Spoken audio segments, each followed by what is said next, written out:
Greetings, Quester, and welcome to the Quest Report with Matt and Richard. Okay, so now we're going to be looking at Temp Worker Assassins. Now, Temp Worker Assassins was a Kickstarter game by David Newton. It is, in essence, a deck building game. There's no other way to describe it, really. But it does have some variations to a lot of deck building games out there. Now, the way this is played, the objective is to have the most points at the end of 5 rounds or 5 days of play. Each player gets a set of little assassin meeples. Okay, and on your turn, you're going to be taking effectively one of two actions, aren't you? You're either going to attempt an assassination of one of the bosses in the place where you're working as a temp. Yeah. So we are temp workers and we're trying to assassinate the bosses. Yeah, that's the main thing. But you couldn't get any of your tools in. That's it. So you've got to just use things that are around the workplace. That's right. So on your turn, you can either go to one of the bosses and attempt an assassination, or you can put a meeple into a different department within the agency and gain new cards, for example. So you might be able to do something and get a new stationary card, like a stapler or a ruler or something that you can then turn into a weapon to attempt an assassination. Yeah, because your original weapons are just pencils. That's the original hand of card, isn't it? So you're turning up at the beginning of the week. But you can get sharpeners to make them more powerful. with pencils, yeah. Some of them are blunt, aren't they? And they're pretty much worthless. You want to kind of trash those cards. And then some of them are pointy. So they have an attack of 1. Yeah. So you might be able to defeat a boss with them, but probably not. So like you say, get sharpeners and staplers, things like that. You can get disk drives and CD-ROMs. Yeah. I want a shuriken. You can get a disk shuriken. So you can put your meeples onto different locations and get a card for doing that. You can put meeples down and trash cards out of your hand. You can put meeples down to give you extra attack, can't you? To allow you to draw more cards from your deck into your hand. Now, one of the ways this game is different is at the start of each day you get to draw 5 cards. There are bonuses that you can get through assassinating bosses or going to certain locations that allow you to draw extra cards at the beginning of that day. But then after that, you add to that hand by gaining cards. So they go straight into your hand, and you keep those. There's no hand limit, and you just keep adding to your hand until you're ready to attempt an assassination. Yeah, although I think we did kind of work out that just because it's a new working day, I don't think you need to put your cards away and then draw another 5.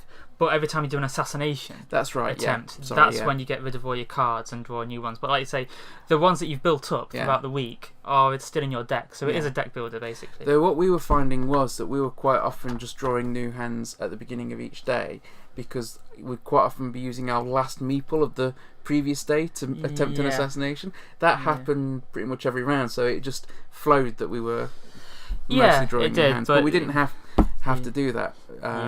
But so that's effectively how this game plays. Each boss has a value, and each boss has an attack strength that you need to defeat. Now, some of the bosses are worth more points depending on how many other certain bosses you get.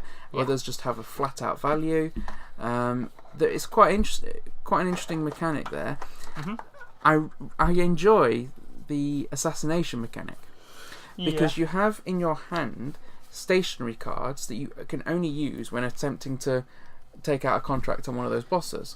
Which means that you'll have cards that say, okay, discard and draw more cards, or draw an extra 2 cards and things like that. But you can only use them once you've got an attack underway, which means unless you wait for absolutely ages and just keep putting meeples down to draw more cards, you don't know when you're about to attempt an assassination whether or not you've got enough attack strength to do that. You use one of your cards, it says draw 2 more, and you're just hoping you'll get some attack strength in there. Exactly, yeah. You might or might not. So you're kind of hoping that in your deck, once you've gained a few cards and you've done a few assassinations, you're hoping that you've got enough cards to be able to fulfill that contract. Because once you've started, your Meeple's going to the security office for the rest of that day. Yeah, either way, because people have either seen him assassinate one of the bosses or attack them with a blunt pen, or Yeah. Either way, he's going to security. Yeah, so it's a nice way to add a little bit of uncertainty. Yeah. But without having to have a die. Yeah. So, yeah, I like that, and also I like all the names of all the bosses you're meant to be attacking. I mean, there's the capital insolvency goblins, the health and safety pirate. halfling. Yeah, that's one of the weaker ones. bosses. So yeah, the acquisition and merger Viking. So this is bureaucrat castle within. Yeah. So I find that quite funny anyway, and the places as well, because we set out these cards to be the different departments where you can put meeples, and here we've got things like the terrifying tech department, inhuman resources, morbid marketing department, the loathsome laboratory, creepy cafeteria, corrupt cloakroom, horrific haulage. Yeah, so it's some kind of weird, scary castle where they just get their paperwork done, basically, isn't it? And the fact that they've hired all these temp workers is just such a good way for us to get in to be able to assassinate some of these monsters. Yeah. And let's face it, who hasn't had dreams of at some point assassinating their boss? I'm self-employed, so it's the dream, isn't it? Yeah, well, I'm not depressed. But this is a very interesting idea for fantasy, and it's just funny. This is and it's quite a nice, interesting combination of deck building and worker placement, isn't it? Yes. I mean, one of the big things I like about this is that, much like with deck building games like Xenoshift, you're getting the cards and they're going straight to your hand. Right. When you gain a card, you can think, okay, well, I've got these cards in my hand. This will work well with them. Well, Xenoshift was when we were all on the mission together, wasn't it? And it is, yeah. But when you bought a card, it went straight into your hand for that round, which is different. And then cycled back into your deck after. Whereas in Star Realms, it's straight into your discard pile, and then you have to wait for it. Yeah. Well, most deck building games, that's the format. You buy it, it goes to your discard pile, which means that when you get in towards the end of the game, if you've got a big deck, and everybody wants a big deck, you end up buying cards, and you might never actually get a chance to play them. Yes. And you can't, and you might look at a card and think, well, I like this card, this will work well with this card, but then you're relying on chance that those cards are going to come out together. Yes. Whereas with a game like this, because it goes straight into your hand, you can think, okay, well, I've got this card will work well with this card, and you can put it in your hand and you know it's going to work together. Yeah, at least that one time. You're building your hand for that particular assassination attempt, aren't you? Because then when you've made the attempt, you put them back. And this is why, also just talking about deck building in general, because you want to have a lot of cards in your deck, but you want them to be useful. We have the really spooky recycling department, where you can put a meeple there, and you can draw 3 cards and trash one, or you can gain one of the equipment ones at the side and trash one of your cards. So that's how you get rid of some of those blunt pencils and things, isn't it? And there are places like, again, with this card, where effectively each one of the spaces will allow you to do something. So each one of those spaces allow you to trash a card. But there's different ways of, as you say, of doing that. You can either gain a card from the table and trash one from your hand, or you can draw 3 from your card, draw 3 from your deck, draw 2 from your deck. So each one of those has a slightly different way of fulfilling that requirement. Yeah. They're not like you've got 4 spaces that all do the same thing, which just makes the game more interesting to me. Yeah.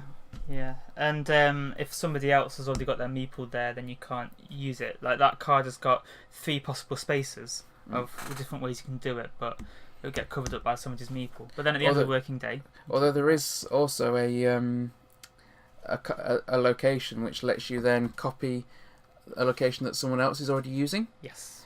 So you can just use what their meeple's doing. But once that's gone, it's gone, isn't it? Yeah, like that. And the thing I liked about it being in 5 days. It's basically 5 rounds, but it's a working week, isn't it? You start with Monday and you go through to Friday, so it very bureaucratic, isn't it, this game? And everyone gets on each day there's a bulletin card which goes to the first person to fulfill a contract that day. And they get better and better there, don't they? As the week goes by. Because I was surprised that you got to actually use the Friday one. So on the Friday, you killed one of the bosses, so you got the Friday bulletin, which was a really good card. Well, obviously, you had to discard all your cards at that point, didn't you? But then you managed to actually get that back and then use it on somebody else. So, yeah, it worked quite well, that did. Yeah. So, overall, I really enjoyed this. As I say, there's I really like the fact that when you gain a card, it's not called buying. You just go to a location. You don't have to have currency. You just put a card on a gain location and you take one of the stationary cards. But when it goes straight to your hand. I think that's a great mechanic. I really like that. It's like the company pays for it. It's just lying around the office. Yeah, and I really like the idea that when you start a contract, you might not know if you're going to win or not. I mean, you can just wait and keep building up, but that's kind of boring. You want to just get in there and see what happens. But you've only got 3 meeples. Was it 3? I think it was 5. Well, there's 5 here. No, we had 4 because we were playing it 3-player. Yeah, that's it. Yeah, so we had 4 meeples. So you've only got 4 chances that day. So you need to build up a few cards and have a go, don't you? Really? Yeah. You don't go straight into it because it's impossible to win with a starting hand. Unless the halflings there. I think even the halflings you can only get once you've got more cards, but you can still do that on the first day. Not on the first day. Not on the very first move. You can't do that. But even they can withstand pencils. Especially the blunt ones. But fortunately, there's no one using the ginger beer trick. But there's plenty that you can do on that first day. You can get into that game very quickly once you get a few cards. And I just like the idea of that random element, not knowing whether or not I'm going to be able to. Yeah. So, yeah, I enjoyed this game. Yes, I enjoyed it too. Particularly, what I really enjoyed about it was the theme. The bureaucracy mixed with fantasy in a comedy way, and particularly since we played it that first time, it was nice to see what new bosses were turning up each time, and finding those really funny. And sometimes you want to attack them just because you like the name of it and stuff like that. So it might be worth less points, but it's just so cool. So yeah, I enjoyed it for that. There is a hard mode, isn't there? And there's some different things that we could try at some point. A lot of the time with the hard modes, the locations weren't as good, and there were less locations on the card. So you might have a card that had, like this one, would have 3 spaces instead of 4. Yes. But they're still the same department names, and effectively does the same thing. They're just not as good. Yeah. So if we get a bit more used to it, then we might have to play it as a hard mode, or we have to play it with more players. Yeah, we just did it 3-player before, didn't we? We can go up to 4. So that's Temp Worker Assassins. This gets a Meeple recommendation. Thank you. Farewell, Quester. To find out about other productions by the Meddlesome Meeples, then check out our channel or rendezvous with us at meddlesomemeeples.com. Until next time, Quester, farewell, and keep thine axe sharp.